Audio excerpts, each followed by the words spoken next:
You ever get to that part in a movie and you're totally engrossed, like you're right there in the thick of it with the characters, Oh, yeah. like that scene in The Martian with what's his name, Watney, Yeah. when Yeah. he's Trying to survive on Mars. yeah, trying to survive on Mars, and you're just like on the edge of your seat, wondering, is this guy gonna make Getting it? totally invested. Totally, and it's fiction, right? It's a story, Uh, but the way it grabs you, the way it makes you root for him, yeah. that's the power of storytelling right there. Sure. And the thing is, it's not just for entertainment either. Right. Turns out you can harness that power for stuff in the real world, Yeah. especially when we're talking about like charities and social causes trying to make a difference. Absolutely. So that's what we're diving into today. Okay. Love it. Yeah. How to make storytelling actually work for these kinds of causes. Sounds fascinating. We're looking at some really interesting research Oh, yeah. from the Journal of Brand Management. Okay. And get this, they actually did experiments, Oh, wow. not just like somebody's opinion piece. Interesting. So real data. Yeah, real data. So we're going to get into the nitty-gritty of how stories actually make us act. I'm ready. Let's do it. Okay, so this particular study, they used homelessness as an example. Okay. But what they found applies to pretty much any cause you can think of. Gotcha. So they had people read either a personal story about a man named Brian Okay. who was experiencing homelessness, Yeah. or they just gave them straight up facts and figures Interesting. about homelessness in general, just the hard data. Okay. Makes sense. And this is where it gets really interesting. They compared how those two groups felt afterwards Okay. and what they felt like doing about it. So how they responded, basically. Yeah. Exactly. Did they want to help? Did they not care? What was the difference? I see where this is going. Fascinating. So they were looking at 3 different ways people engage with information, like with the story about Brian or the facts about homelessness, Okay. cognitively, effectively, and conatively. Okay. I'll be honest. Those aren't exactly words I use every day. Right. Probably not what you hear in casual conversation. Not really. So break it down for me. Okay. So cognitive engagement, that just means, did it make them think, did the story or the facts actually make people think about the issue of homelessness? Okay. Makes sense. Then you've got affective engagement, and that's all about the feelings it evoked. So like, were people sad? Were they hopeful?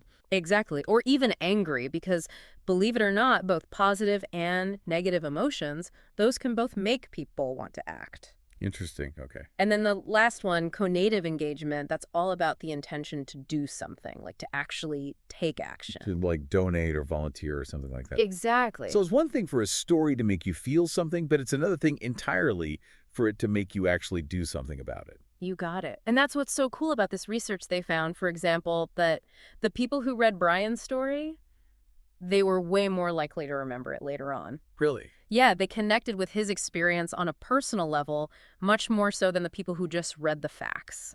Which makes sense. Our brains love a good story. It's how we make sense of the world. It's how we relate to each other. Exactly. We've been telling stories since, like, the dawn of humanity for a reason. Totally. And it's no different when we're talking about getting people invested in social causes. So stories help people remember, they help people connect.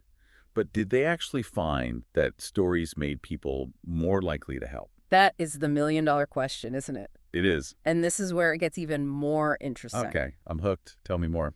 So they found that both the story about Brian and the factual information, both of them led to some willingness to help, but in very different ways. Okay, now I'm really intrigued. Break it down for us. So the story about Brian, which really played on people's emotions that led to more people wanting to take small, easy actions. Okay. Think of it as like low involvement support. So like donating a few dollars. Yeah, or like sharing a post on social media, something like that. Easy stuff. Exactly. And then on the other hand, you have the factual information. Which probably didn't pull at the heartstrings quite as much. Right. Not so much heartwarming, more like a punch to the gut.